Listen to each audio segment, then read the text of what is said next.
इस वीडियो में मैं आपको नेमसिस का कंसेप्ट इजी वे में विद एग्जांपल्स बताऊंगी। नेमसिस एक लिटरेरी डिवाइस है जिसमें आपको पोएटिक जस्टिस नज़र आएगा, यानी कि गुड और बैड कैरेक्टर्स जो हैं उनके दरमियान पहले आपको कंपैरिजन दिखाया होगा और जो गुड है वो एट द एंड उसको रिवॉर्ड मिलेगा, यानी कि ईवल कैरेक्टर्स जो हैं उनको पनिश मिल जाएगी और जो गुड हैं उनको उनका रिवॉर्ड मिलेगा।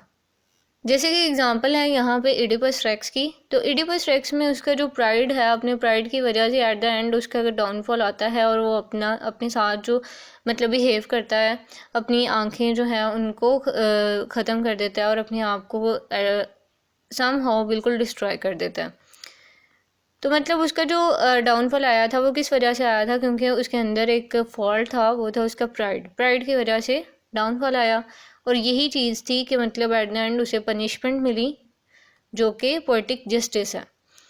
नेक्स्ट एग्जांपल है डॉक्टर फॉस्टर्स की। डॉक्टर फॉस्टर्स में आपको इस तरह से नज़र आएगा कि डॉक्टर फॉस्टर्स ने भी एक गलत डिसीजन लिया, मतलब अपने प्राइड के लिए या अपनी वर्ल्डली पोजेशंस के लिए, अपनी डिज़ायर्स को पूरा करने के लिए उसने वर्ल्ड को चूज़ किया। हालांकि उसने मतलब आपको थ्रू आउट द स्टोरी नज़र आ रहा होगा कि गुड एंजल उसे बार बार एम्फोसाइज कर रही होती है कि तुम्हें इस रास्ते पे नहीं चलना चाहिए। इसके बावजूद वो इन सारी चीज़ों को झुटला के तो वो किसका रास्ता चुनता है, ईवल्स का, ईवल साइड पे चला जाता है और जिसकी वजह से एंड उसका बहुत ही हॉरिबल होता है। अब मेन फंक्शन नेमसिस का यही होता है कि रीडर्स को एक मॉरल लेसन कन्वे किया जाए कि जो भी पर्सन जिसके अंदर गुड डीड्स होंगे उसका एंड भी वैसा ही होगा, वैसा ही अच्छा उसे रिवॉर्ड भी मिलेगा।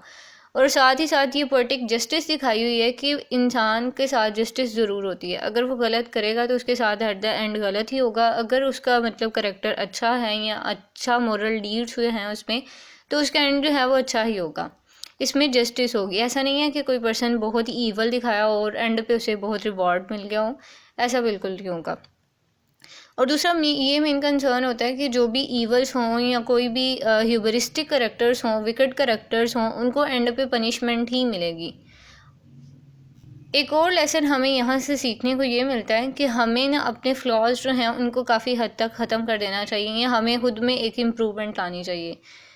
नेमसिस का मेन कंसर्न भी यही होता है कि मोरल लेसन कन्वे किया और ऑडियंस को बताया जाए कि अगर आप में ये फ्लॉज हैं तो आपको भी ख़त्म करना चाहिए, वरना आपका जो एंड है वो भी ऐसा ही हॉरिबल होगा।